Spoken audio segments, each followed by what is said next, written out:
राधा वल्लभ श्री हरिवंश महाराज जी, आपके चरणों में प्रणाम। गुरुदेव भगवान, आपकी तरह अखंड ब्रह्मचर्य का पालन कैसे किया जाए, कृपया करके मुझे वो नियम बताएं। इसमें तो सबसे पहले भगवान की कृपा होती है। हमने तो जीवन में कृपा ही देखी है। जैसे माँ की सुरक्षा में, उसकी वात्सल्य में और उसके दुलार में ही बालक पुष्ट होता है, ऐसे ही अगर कोई भी साधना पुष्ट होती है तो उसमें भगवान की कृपा, भगवान का शासन, भगवान का दुलार। जैसे छोटा बच्चा कुछ भी खाने के लिए तैयार हो सकता है, उसको ज्ञान नहीं है, पर ये पूरी जिम्मेवारी माँ की है। वो दृष्टि रखती है, अरे ये क्या खाने, दौड़ पड़ी, जल्द उसके हाथ से हटाकर उसको धो के बचा के उसको ले आए। ऐसे पहला पहला उत्तर कृपा, केवल भगवान की कृपा, उसी से पूरा। अब दूसरा, भगवान की कृपा का आदर करते हुए सावधानियां रखना। पहला, ब्रह्म मुहूर्त में जगना। जग करके हम इतना जल पिए कि या तो हमें उल्टी हो जाए या पच जाए।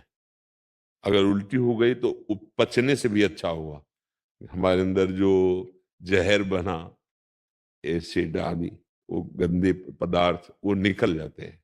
ये ब्रह्मचर्य के लिए बहुत आवश्यक, वो शीतलता प्रदान करता है। ब्रह्म मुहूर्त में बिना कुल्ला किए, वो जैसे तांबे के पात्र में 1 लीटर जल रख ले, रात भर रखा, उसे पीजिए, तो वो बहुत आपको उसमें ब्रह्मचर्य में।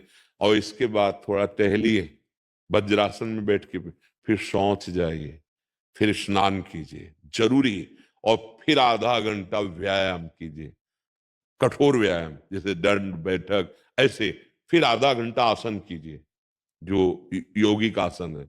फिर अपनी दिनचर्या में उतर जाए। विद्यार्थी हैं तो विद्यार्थी, और भी गृहस्थी के जो कार्य, खान पान, विशेष खट्टी चीज, कोई नशे वाली चीज, या बहुत अधिक मीठा या बादी चीजें, ये ब्रह्मचर्य को नष्ट कर देती हैं। सावधानी, कब्ज न बनने पावे। कब्ज बने तो मृदु उपचार से उसको हटावे। जैसे अब एकदम बाजार से मिला चूर्ण ऐसा, वो नहीं, मृदु उपचार। जैसे ईसबगोल की भूसी है, छोटी हर है, उसको मिला लो, 1 चम्मच हो, 1 चम्मच हो, और 10 दिन बराबर लो। वो आपकी आंतों को धीरे से, अगर कोई बहुत ही तीव्र औषधि पाली तो वो पेट तो साफ करेगी, लेकिन ब्रह्मचर्य को भी हटा देगी। वो इतनी हीट पैदा करेगी, जो कब्ज से हीट पैदा हुई, बहुत संभालने की जरूरत होती है। अगर व्यायाम नहीं है और आसन नहीं है और दिनचर्या ठीक नहीं, आहार ठीक नहीं, तो भूल जाए कि कोई ब्रह्मचर्य नैष्ठिक, 10-20 दिन वो बात अलग है। नैष्ठिक ब्रह्मचर्य के लिए आप जो उसके विरोधी भाव हैं, जैसे मोबाइल है, उसे गंदी बातें देखोगे, कभी ब्रह्मचर्य नहीं रह सकते। जैसे गंदे मित्रों का संग करोगे, कभी ब्रह्मचर्य नहीं रह सकते। जैसे आप गंदी चिंतन अंदर करोगे, तो आप भले क्रिया ना करो, लेकिन आप ब्रह्मचर्य नहीं रहते, क्योंकि चिंतन मात्र से अंदर एक मनोवाह नाड़ी है, वो नाड़ी मथानी का कार्य करती है। रक्त से मंथन करके वो उस जीवनी शक्ति को बाहर कर देगी, जिसे स्वप्न दोष आदि कहते हैं। वो इस तरह से नष्ट हो जाएगा हमारा चिंतन। तो फिर चिंतन करने के लिए इतनी सामर्थ्य है नहीं कि हम तत्व का चिंतन, भगवत, तो हम नाम जप करते हैं, राधा राधा राधा राधा, नाम जप करते हैं, पवित्र भोजन पाते हैं, और कभी कोई कुसंग नहीं करते हैं। हमारा लक्ष्य बन जाए कि हम भगवत प्राप्ति करेंगे, तो नैष्ठिक ब्रह्मचर्य रह जाएगा। और रोज इसी बात का केवल ध्यान रखोगे, ब्रह्मचर्य का तो नहीं बन पाएगा, उसको भूलना भी होगा।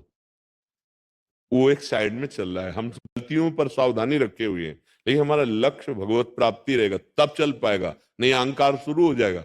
अब उस अहंकार में ही काम, क्रोध, लोभ, मोह, मद मत्सर प्रहार करेंगे, आप गिर जाएंगे।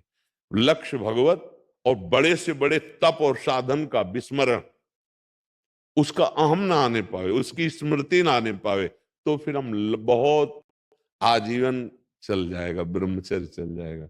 पर ये गृहस्थी में रहकर आजीवन ब्रह्मचर्य रहना थोड़ा कठिन है, क्योंकि उसमें रिश्ते, नातेदार, व्यवहार आदि में जाना, उठना, बैठना, लोक व्यवहार, फिर ब्रह्मचर्य रह पाना बहुत कठिन होता है। जो हम जैसे वातावरण में रहते हैं, जैसा दृश्य देखते हैं, बहुत सावधानी, तब धीरे धीरे धीरे फिर क्या होता है, ब्रह्मचर्य जो वीर शक्ति वो ऊर्ध्व